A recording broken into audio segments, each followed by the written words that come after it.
আবার অনেক দিন পর এসে পাবো, তো সেই কারণে দেখো আজকে আমি কি খাচ্ছি। টাটা টাটা বা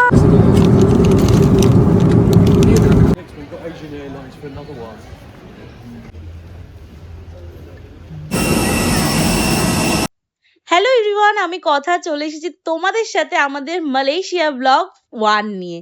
তো আশা করি সবাই খুব ভালো আছো, আমিও খুব খুব খুব ভালো আছি।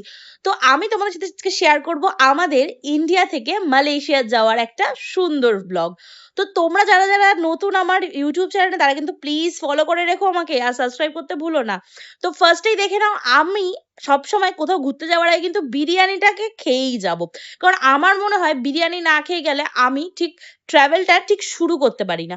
তো সেই কারণে আমি বিরিয়ানি খেয়ে বেরিয়ে পড়েছিলাম আমাদের নতুন ট্রিপে। তো আমরা দমদম ক্যান্টনমেন্ট থেকে চলে গেছিলাম জয় হিন্দ মেট্রো স্টেশন, যেটা এয়ারপোর্ট মেট্রো স্টেশন, মাত্র 10 টাকা 10 টাকা 20 টাকা দিয়ে। তো তোমরাও যারা যেতে চাইছো কম পয়সায় এয়ারপোর্ট, তারা কিন্তু দমদম ক্যান্টনমেন্ট থেকে যেতেই পারো, যারা আমাদের দিকটায় কাছাকাছি থাকো আর কি। তো এটা আমাদের ফার্স্ট টাইম আমরা এরকমভাবে যাচ্ছি। আমরা শুনেছিলাম যে যাওয়া যায়, বাট কখনো ট্রাই করিনি। তবে আমি একটা কথা বারবার বলবো, হাতে একটু টাইম নিয়ে প্লিজ বেরিও, কারণ দমদম ক্যান্টনমেন্টের এই মানে মেট্রো স্টেশনটা না বিশাল বড়, মানে হাঁটতে হাঁটতে অনেকটা টাইম চলে যায়। তো কোনো প্রবলেম নেই, যেরকমভাবে তোমাদেরকে ডাইরেকশন দেওয়া থাকবে সেরকমভাবেই তোমাদের যেতে হবে। ওপরে পুরো ডাইরেকশন দেওয়া আছে। এই যে আমরা এক্সকালেটারে করে ওপরে উঠছি, ওপরে ওঠার পর আমাদের হাঁটতে হয়েছে অনেকটা। এখানে অনেকগুলো টিকিট কাউন্টার আমরা দেখেছিলাম, প্রায় 4 থেকে 5টা। তারপরে আমরা হাঁটতে হাঁটতে পৌঁছে গেলাম আর একটা জায়গায়। এবার তো আমার মনে হয় এবার আমরা বেরিয়ে যাব। তারপর আমি দেখলাম যে না, আমাদের এখনও আর একটু হাঁটতে হবে। তো হাঁটার পর তারপরে আমরা বেরিয়ে গেলাম এক্সকালেটারে করে, এই যে বাহির লেখা, তো এই যে পৌঁছে গেলাম জয় হিন্দ মেট্রো স্টেশনে। দেন আমরা কিন্তু আজকে খুব এক্সাইটেড, কারণ আমাদের সাথে যাচ্ছে আমাদের আরো দুজন বন্ধু, তাদের সাথে তোমাদের সাথে ইন্ট্রোডিউস করিয়ে দেবো। তো তার আগে আমাদের ব্যাগগুলোকে আমরা একটু যত্ন করে নিয়ে নিই। তো সবাইকে একটা কথা বলবো, যারা ইন্টারন্যাশনাল ট্রিপে যাচ্ছ তাদের কিন্তু সব সময় 5 থেকে 6-এর মধ্যেই ওই গেটেই তোমাদেরকে ঢুকতে হবে আর কি। তো আমাদের জন্য কারা ওয়েট করছিল বলতেই তো ভুলে গেলাম, দেখো কারা, অর্পিতা আর ঋতুরাজ, আমাদের নতুন কাপল। তো আমরা তো এতবার নিজেরাই গেছি, মানে আমি আর অর্ক, বাট এবার কিন্তু ফার্স্ট টাইম অর্পিতা আর ঋতুরাজ আমাদের সাথে জয়েন হয়েছে। তো অর্পিতার কাছে কি মূল্যবান জিনিস সেটা শুনে নাও। এগুলো যেহেতু চলে যাবে আমাদের লাগেজের মধ্যে, আমি ওই জন্য জিজ্ঞেস করলাম যে ভ্যালুয়েবল কিছু আছে কিনা, কোনো জুয়েলারি বা কারেন্সি কিছু। ওর কথা হচ্ছে জুয়েলারি কারেন্সি গেলে অসুবিধা নেই, জামা কাপড় গেলে, জামা কাপড় এত ভ্যালুয়েবল প্রোডাক্ট, জামা কাপড় কত দাম দিয়ে বাবা নেই আমার। পাইজাবে বলে দিই, আমাদের ট্রিপ খরচা 3 লাখ টাকা, জামা কাপড় খরচা গেছে 4 লাখ টাকা, এই জন্যই ভ্যালুয়েবল। অর্পিতাকে দেখে তোমাদের এবার মনে প্রশ্ন হবে যে কেন ও আলাদা যাচ্ছে। ও আলাদা যাচ্ছে কারণ ওর ফ্লাইটটা কিন্তু অন্যরকম ছিল। আমি ওকে হ্যাটস অফ বলি, ওর সাহস আছে যে ফার্স্ট ইন্টারন্যাশনাল ট্রিপে যাচ্ছে, তাও আবার একা একা। ও কিন্তু পুরো আমাদের সাথে দেখা করবে মালয়েশিয়ায় গিয়ে, কারণ আমি, ঋতুরাজ আর অর্কর টিকিট আমাদের একসাথে কাটা আছে, আর ওর আলাদা করে কাটা আছে। তার আগে আমরা একটু দেখে নিচ্ছিলাম কিছু ব্যাঙ্গেলস, যেগুলো আমার পছন্দ হয়েছিল, বাট ওই আর কি এয়ারপোর্ট থেকে কেনা হয় না। তো এইগুলো দেখলাম, ম্যাগনেট এটা দেখলাম, বাট এটা আমার নিজের আছে, বাট এখানে আমার মনে হলো একটু বেশি কস্টলি, সেই কারণে আমরা এটাকে অ্যাভয়েড করে নিয়েছি। অর্পিতার খুব কেনার ইচ্ছা ছিল। তারপর আমরা এখানে কিছু বই দেখছিলাম। অরুন্ধতী রয় একটা বই পড়ার আমার খুব ইচ্ছা। তোমরা কি কিছু কিনেছো? আর কি, এটা ডিউটি ফ্রি প্রসেস করে নিয়েছি। কিনতে গেছে, আর এখানে দিচ্ছে বাই 1 গেট 1। কিনছিস? দেখছি, আমরা ওকে রেখে চলে গেলাম। চলো বাই, টাটা, দেখা। তোর কি কষ্ট হচ্ছে? কেন? 1 ঘন্টা 4 ঘন্টা ছাড়। 4 ঘন্টার ছাড়?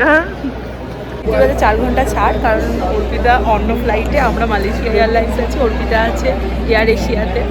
তো ওর সাথে আমাদের আবার গিয়ে মালয়েশিয়াতে দেখা হচ্ছে, মানে কুয়ালালামপুরে দেখা হবে, দেখা যাক।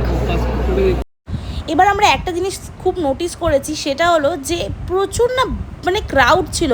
আমাদের কখনো লাইনে দাঁড়াতে হয়নি, আমাদের ইভেন বোর্ডিংয়ে লাইনে দাঁড়াতে হয়েছে। এবার ফ্লাইটে গেছি, কখনো এরকম ভিড় বা এরকম লাইন আমরা পাইনি যেরকম এবার পাচ্ছি। তো দেখো খালি ভিড়টা। আমার দেখে একটা কথাই মনে পড়েছিল যে কলকাতার সব মানুষ মনে হয় মালয়েশিয়ায় ঘুরতে চলে যাচ্ছে। আমাদের ফ্লাইটে ওঠার পর কিছুক্ষণ আমরা ঘুমিয়ে গেছিলাম। তো 2:30 ওরকম টাইমে দেখছি হঠাৎ করে আমাদেরকে আমাদেরকে ডাকছে। তো আমি ভাবলাম কেন, তারপর দেখছি আমাদেরকে ডিনার দিচ্ছে। এবার আমি না খুব কনফিউজ হয়ে গেছিলাম ডিনারটা দেখে, কারণ এটার জন্য কোনো আমরা কিছু পে করিনি, তারপরে আমাদেরকে জিজ্ঞাসাও করেনি কিছু যে তোমরা কী চাও। তো তারপরে আমরা শুনলাম যে আমাদের ফ্লাইটের টিকিটের সাথে এটা ইনক্লুড আছে।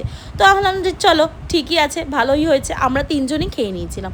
তো খাওয়ার পর আমার সিট যেহেতু আলাদা ছিল, আমি তারপরে অর্কর পাশে চলে গেলাম। এবার আমি তোমাদের সাথে শেয়ার করব যে আমাদের ফ্লাইটের টিকিট কত টাকা কী লাগলো। দেখো এর ঘুমে কী অবস্থা। যাই হোক, তো আমাদের কিন্তু কলকাতা থেকে পুরো লাঙ্কাভি অবধি যেতে লেগেছে per person 12,000 rupees.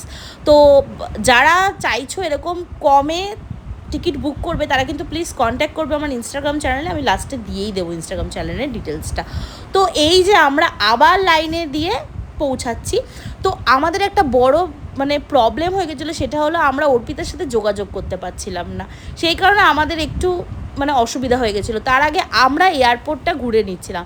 Malaysia airport একটা এত বড় এয়ারপোর্ট যেটা তোমরা একদিনে তো ইম্পসিবল দেখে শেষ করা, আমার তো মনে হয় 2-3 দিনও কম লেগে যাবে। তো এখানে অনেক মানে এক্সপেন্সিভ কিন্তু ওয়াইনও মানে আছে, ঠিক আছে। তো সেগুলো অর্ক আমাকে চেনাচ্ছিল, আমি তো খুব একটা বেশি চিনি না। তো তার আগে দেখে নাও মালয়েশিয়া এয়ারপোর্টের ভেতরটা ঠিক ছিল, 3D অ্যানিমেশন চলছিল। তারপরে শুধু ওয়াইন কেন, প্রচুর কসমেটিক্স, স্কিন কেয়ার প্রোডাক্ট অনেক কিছু এখানে পাওয়া যায়। তো ফাইনালি আমরা এই যে ওয়াইনের সেকশানে চলে এসেছি, যেটা আমাদের দুটো ছেলের মানে কি বলবো, ওর দেখে ওর ওদের মাথা খারাপ হয়ে গেছে।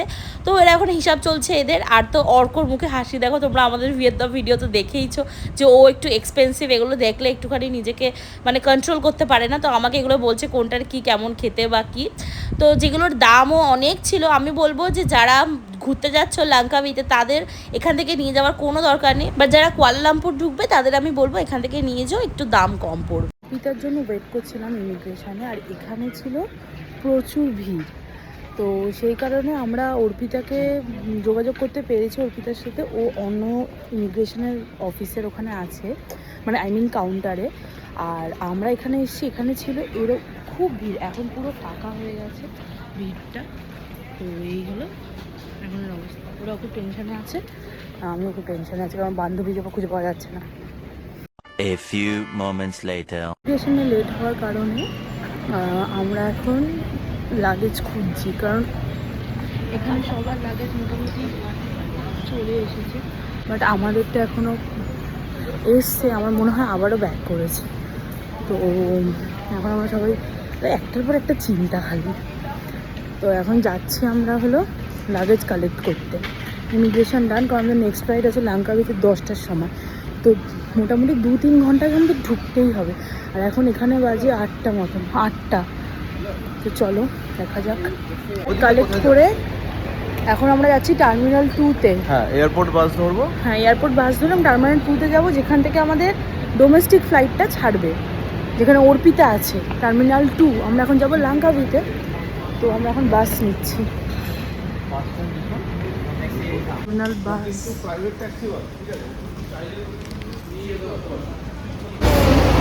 বাস টার্মিনালে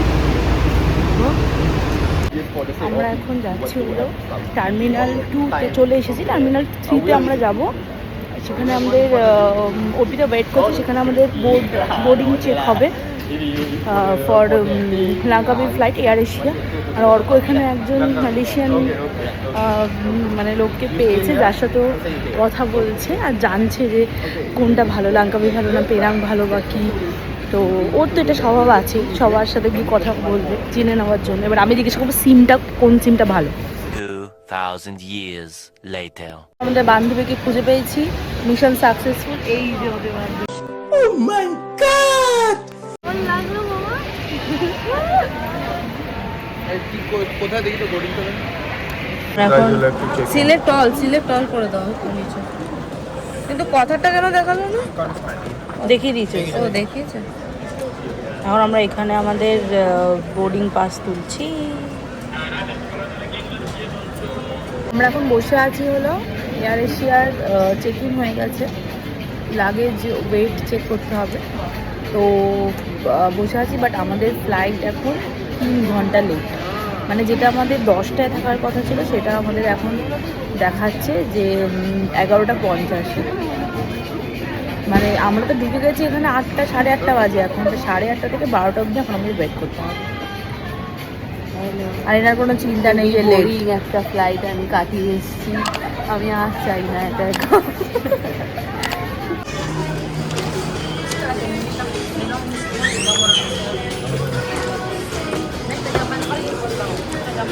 এবার আমাদের লাঙ্কাভি যাওয়ার পালা ফাইনালি। তো বেশি কিছু করতে হবে না, জাস্ট পাসপোর্টটাকে স্ক্যান করে নেবে, দেন এন্ট্রি নিয়ে নিতে হবে। কোনো সিকিউরিটি গার্ড বা কিছু ইমিগ্রেশনের দরকার নেই।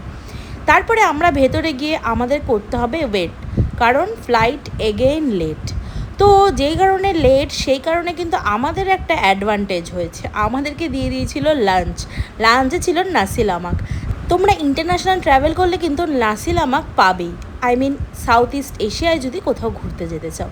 তো আমরা ফাইনালি চলে আসলাম লাঙ্কাভিতে, এতক্ষণ মানে জার্নি করে। তারপর তো দেখো কি সুন্দর ওয়েদার, একদম ঠান্ডাও ছিল না গরমও ছিল না, খুবই সুন্দর ওয়েদার।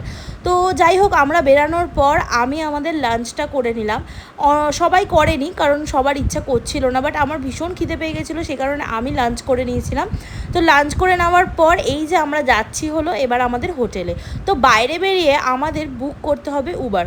খুব একটা ঝামেলা কিছু নেই, তোমরা এবার ভিডিওতে পুরো দেখে নেবে যে তোমাদের কী কী করতে হবে। অর্ক তোমাদের ফুল ডিটেলসে বলে দিচ্ছে, যাতে তোমাদের নেক্সট টাইম যদি তোমরা কেউ যাও যাতে তোমাদের কোনো প্রবলেম না হয়, বা যারা ফার্স্ট টাইম যাচ্ছ তাদেরও। যারা লাঙ্কাভিতে নামছো, লাঙ্কাভিতে নেমে এয়ারপোর্টের বাইরে প্রচুর ট্যাক্সি থাকে, ওখানে ওদের কাইন্ড অফ সিন্ডিকেট টাইপের আছে, বাট কেউ ডিস্টার্ব করে না, এটাই এখানকার সবচেয়ে ভালো জিনিস, কেউ ডিস্টার্ব করে না তুমি যদি তাদের থেকে তাদের সার্ভিস নাও।